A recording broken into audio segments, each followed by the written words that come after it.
ரீசெண்டாக பார்த்தீங்கன்னா சவுத் கொரியாவில் இந்தியன்ஸ்க்கு அகெயின்ஸ்டாக ரேசிசம் ப்ராப்ளம் போயிட்டுருக்குங்க. ரீசெண்டாக ஒரு சவுத் கொரியா நாட்டை சேர்ந்த இந்தியன் யூடியூபர் பார்த்தீங்கன்னா ஒரு பப்புக்குள்ளே போயிருக்காரு. அந்த பப்போட என்ட்ரியிலேயே இவரை நிப்பாட்டி உங்களுக்குலாம் அலோடு இல்லப்பான்னு விரட்டி அனுப்பிச்சு விட்டாங்க. சரி, இவருக்கு தான் இந்த பிரச்சனையான்னு பார்த்தா ஒட்டுமொத்த இந்தியர்களுக்குமே சவுத் கொரியாவில் இந்த மாதிரியான பிரச்சனைகள் தான் போயிட்டுருக்கு. இந்த ஒரு விஷயம் பார்த்தீங்கன்னா ஒட்டுமொத்த இந்தியாவையே சவுத் கொரியா பக்கம் திரும்பி பார்க்க வச்சிருக்கு. வாங்க இதை பற்றி தான் ஃபுல் டீட்டெயிலாக இந்த வீடியோவில் பார்க்க போகிறோம். அதுக்கு முன்னாடி நம்ம சேனல் சப்ஸ்கிரைப் பண்ணாட்டி எம்ஆர்ஓடி சேனல் சப்ஸ்கிரைப் பண்ணிட்டு வந்துருங்க. கூட பில் பட்டன் அழுத்தி ஆல் ஆப்ஷன் கொடுத்துருங்க. வணக்கம், நான் வெற்றி. வாங்க வீடியோ குழப்பலாம்.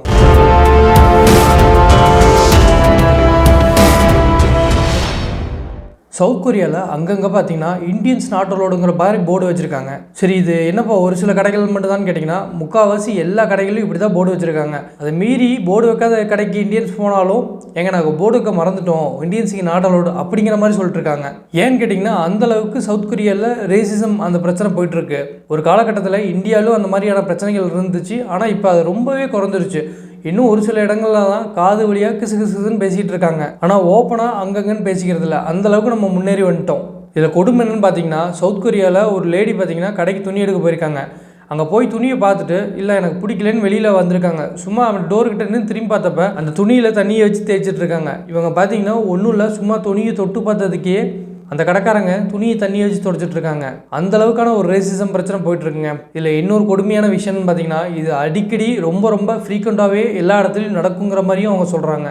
இது ஒரு பக்கம் இருக்க, ரீசெண்டாக சவுத் கொரியாவை சேர்ந்த ஒரு இந்தியன் யூடியூபர் பார்த்தீங்கன்னா அங்கேருந்து ஒரு பப்புக்குள்ளே ஃப்ரெண்ட்ஸ் எல்லாம் கூப்பிட்டாங்கன்னு உள்ளே போக ட்ரை பண்ணியிருக்காரு. அப்போ அந்த பப்புக்கு வெளியில் அந்த பவுன்சர்ஸ் இருப்பாங்க இல்லைங்க, கருப்பு துணி போட்டு நல்லா வாட்ட சட்டமாக, அவங்க இவரை ஸ்டாப் பண்ணிவிட்டு இந்தியன்ஸ்லாம் இங்கே அலோடு கிடையாதுங்க அப்படிங்கிற மாதிரி விரட்டு விட்டாங்க. சரி, இங்கே தான் பிரச்சனைன்னு வேறு பப்புக்கு போனால் அங்கேயுமே இந்த மாதிரியான பிரச்சனைகள் தான் போயிட்டுருக்கு. சரி, தட்டி கேட்கணும்னு நினச்ச யூடியூபர் பார்த்தீங்கன்னா அதை வீடியோவாக எடுத்து அவரோட யூடியூப்பில் பதிவிட்டுருக்காரு.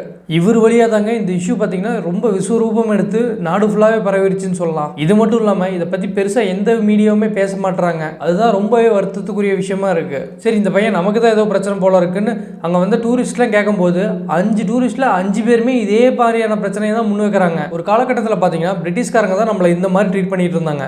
இப்போ பார்த்தீங்கன்னா சவுத் கொரியா மக்கள் நம்மளை இது மாதிரி ட்ரீட் பண்ணுறாங்க. இத்தனைக்கும் பார்த்தீங்கன்னா இவங்களோட எக்கானமி நம்மளை காட்டிலும் ரொம்பவே கம்மி. அப்படி இருந்துமே இவங்க நம்மளை இது மாதிரி ட்ரீட் பண்ணுறது நம்மளுக்கு கொஞ்சம் கஷ்டமாக தான் இருக்குது. சரி, இவங்க ஏன் இது மாதிரி ட்ரீட் பண்ணுறாங்க, இவங்களோட பிரச்சனைக்கான காரணம் என்ன அப்படிங்கிற சொல்யூஷன் தேடி போனோம். பட் அதுக்கு முன்னாடி நீங்கள் இந்தியன்ஸ் பற்றி தெரிஞ்சுக்கோங்க. இந்தியன்ஸ் பார்த்தீங்கன்னா பொதுவாகவே இந்த கொரியன் பாப் சாங்கு, ட்ராமா, மூவிஸ்லாம் பார்த்தீங்கன்னா ரொம்பவே விரும்பி பார்க்கக்கூடிய ஆட்கள். இது மட்டும் இல்லாமல் மேட் இன் கொரியா இந்த மாதிரி இந்த கொரியாவை பேஸ் பண்ணி எந்த ப்ராடக்ட் தயாரிச்சிருந்தாலும் கொரியாக்காரன் அந்த மாதிரி பார்க்குறத விட்டுட்டு கொரியா அந்த மாதிரி தான் மக்கள் பார்த்து வாங்குவாங்க. அந்தளவுக்கு ஒரு நல்ல மதிப்பை கொரியா மேட் ப்ராடக்ட்ஸ் மேலே நம்ம வச்சுருக்கோம். ரீசெண்டாக கொரியாவை சேர்ந்த ஒரு பெண் யூடியூபர் பார்த்தீங்கன்னா இந்தியா வந்திருக்காங்க. அப்போ அவங்களுக்கு ஒரு ஹராஸ்மெண்ட் நடந்துருச்சு. அப்போ ஒரு பையன் பார்த்தீங்கன்னா அந்த பெண்ணுக்கிட்ட தப்பாக நடக்க முயற்சி பண்ணியிருக்கான். உடனே அந்த இடத்துல இன்னொரு பையன் பார்த்தீங்கன்னா வந்து அந்த பிரச்சனையை தட்டி கேட்டு அந்த பொண்ணை சேஃப்டியாக கூப்பிட்டு போயிட்டாரு. அதுக்கப்புறம் அந்த தப்பு செஞ்ச வாலிபரை போலீஸே வந்து பிடிச்சிட்டு போயிடுச்சு. இந்த அளவுக்கு நம்ம ஒரு கொரியன்ஸுக்கு நம்ம பாதுகாப்பு கொடுத்துருக்கோம். கொரியன்ஸுன்னு இல்லை, அந்த இடத்துல எந்த டூரிஸ்ட் இருந்திருந்தாலும் அவங்களுக்கு அந்த பாதுகாப்பு நம்ம கொடுத்துருப்போம். அதான் இந்தியன் கவர்மெண்ட். அப்புறம் ஒரு ஆங்கிலோ கொரியன் லேடி பார்த்தீங்கன்னா கொரியாவில் ஒரு இன்டர்வியூக்கு அப்ளை பண்ணி வந்திருக்காங்க. அந்த ரெஸ்யூமில் இவங்க ஃபோட்டோ மென்ஷன் பண்ணி தான் எல்லாருமே ஃபோட்டோ வச்சு தானே கொடுப்போம். அதே மாதிரி இவங்களும் ஃபோட்டோ வச்சுட்டு அந்த ஜாபுக்கு அப்ளை பண்ணிட்டு வந்துட்டாங்க. அப்புறம் அந்த குறிப்பிட்ட கம்பெனிலேருந்து இன்டர்வியூ கூப்பிட்டுருக்காங்க. கூப்பிட்ட உடனே இந்த ஃபோட்டோ பார்த்துட்டு அவங்கள பார்க்குறாங்க, ஃபோட்டோ பார்த்துட்டு அவங்கள பார்க்குறாங்க. ஏன் நீங்கள் இந்த ஃபோட்டோவில் இருக்கிற மாதிரி இல்லை, நீங்கள் ரிஜெக்டட் அப்படின்ட்டாங்க. என்னங்க சொல்கிறீங்க, ஃபோட்டோவை பார்த்துட்டு சொல்கிறீங்க, ஸ்கில் செட்டு தாங்க மேட்டர் அப்படின்னு சொல்லும்போது இங்கே நாங்கள் அழகுக்கு தான் முக்கியத்துவம் தருவோம், எங்களுக்கு ஸ்கில் செட்டெல்லாம் செகண்டரி தான், எங்கள் ஊரை பொறுத்த வரைக்கும் அழகாக இருந்தால் தான் வேலை அப்படிங்கிற மாதிரி அவர் சொல்லிட்டாரு. அந்த பொண்ணுக்கு பார்த்தீங்கன்னா தூக்கி வாரி போட்டுருச்சு. சரி, இந்த ஒரு கம்பெனி தான் இப்படி இருக்காங்க, ஊருக்குள்ளே போய் வேறு கம்பெனியில் அப்ளை பண்ணலான்னு பார்த்தா எல்லா கம்பெனிலும் இதே பிரச்சனை தான் போயிட்டுருக்கு. இதுக்கு அவங்களுடைய லாங்குவேஜில் அவங்க என்ன சொல்கிறாங்கன்னு பார்த்தீங்கன்னா ஒய்மே ஜிசாங் ஜி எப்படின்னா என்ன அர்த்தம்னு கேட்டிங்கன்னா லுக்கிசம், அதாவது அழகுக்கு நாங்கள் முக்கியத்துவம் தருவோம், மற்றபடி வேறு எதுக்கும் தரமாட்டோம், அந்த மாதிரியான விஷயம் தான் இவங்க சொல்ல வராங்க. ஒரு கட்டத்துக்கு மேலே அந்த பொண்ணு போராடி பார்த்துருக்கு, இன்னும் வேலைக்கு ஆகிற மாதிரி தெரில.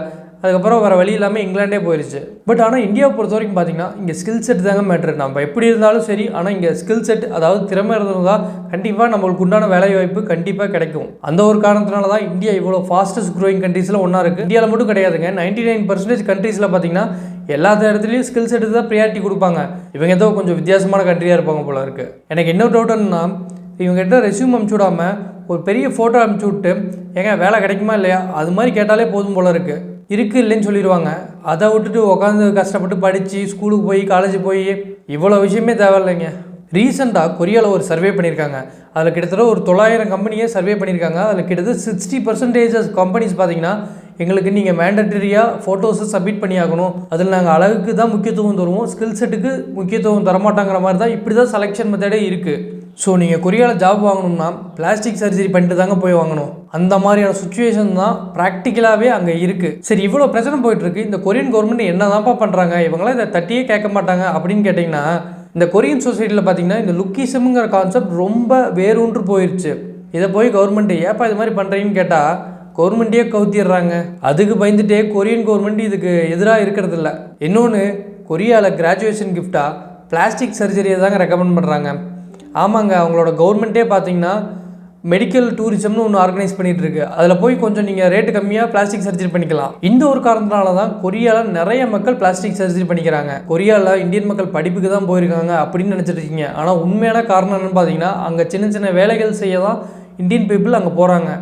உதாரணத்துக்கு இந்த கப்பல்லாம் வந்து சின்ன சின்ன வேலையெல்லாம் அடியில் பண்ணுவாங்க இல்லைங்க, அந்த மாதிரியான வேலைகள் சவுத் கொரியாலேயும் அங்கங்கே இருக்குது. ஸோ அதுக்காக தான் இந்தியன் பீப்புள் மைக்ரேட் ஆகி போய் வைக்கிறாங்க. கிட்டத்தட்ட ஒரு 12,000க்கு மேலே இந்தியன் பீப்புள் அங்கே இருக்காங்க. இது மெயினாக பார்த்தீங்கன்னா இந்தியாவில் கொஞ்சம் ஒர்க் ஆப்ஷன் கொஞ்சம் கம்மியாக இருக்கிற காரணத்தினால தான் இவங்கெல்லாம் மைக்ரேட் ஆகி அங்கே போக வேண்டிய கட்டாயத்துக்கு தள்ளப்பட்டாங்க.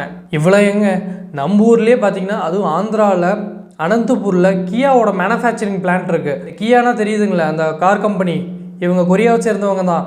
ஸோ இவங்களோட மேனுஃபேக்சரிங் பிளான் அங்கே இருக்குது. அங்கே இவங்க ஹோட்டல்ஸ் ரன் பண்ணிகிட்டு இருக்காங்க. அங்கே பார்த்தீங்கன்னா இந்தியன்ஸ் அலோவ் இல்லைங்கிற மாதிரி போர்டு மட்டும் தான் வைக்கல. ஏன்னா உள்ளூரில் போர்டு வச்சா பெரிய பிரச்சனையாயிருன்ட்டு போர்டை மட்டும் வைக்கல. ஆனால் வாய் வழியாக இந்தியன்ஸ் அலோவ் இல்லைன்னு சொல்லிட்டு இருக்காங்க. ஆனால் இங்கே யார் ஒர்க் பண்ணுறான்னு பார்த்தீங்கன்னா நேபாளிஸ். அந்த ஹோட்டலில் சாப்பிட நேபாளிஸும் கொரியன்ஸ் மட்டும் தாங்க அலோடு. இதுக்கெல்லாம் என்ன முக்கிய காரணமாக பார்க்கப்படுதுன்னு பார்த்தீங்கன்னா, கொரியன் கவர்மெண்ட் ஒரு அக்ரிமெண்ட்டை இந்தியன் கவர்மெண்ட்டு சைன் பண்ணியிருக்காங்க. ஏப்பா எங்களுக்கு சின்ன சின்ன வேலைகள் பண்ணா ஆட்கள் நிறைய தேவை, அதுக்கு நீங்கள் அமுச்சு விடாம பாட்டு அந்த ஒரு திட்டத்தில் இவங்களுமே கொரியாவுக்கு அமுச்சு விட்ருக்காங்க. ஸோ அங்கே இருக்கிற கொரிய மக்கள் பார்த்திங்கன்னா இங்கே வர இந்தியன்ஸை எல்லாம் சின்ன சின்ன வேலைகள், எடுபடி வேலைகள், அந்த மாதிரியான வேலைகள் செய்கிறவங்க. ஸோ இந்த ஒரு காரணத்தினால இந்தியன்ஸ் மேலே ரெஸ்பெக்டே இவங்க ரொம்ப ரொம்ப கம்மியாக தான் வச்சுருக்காங்க.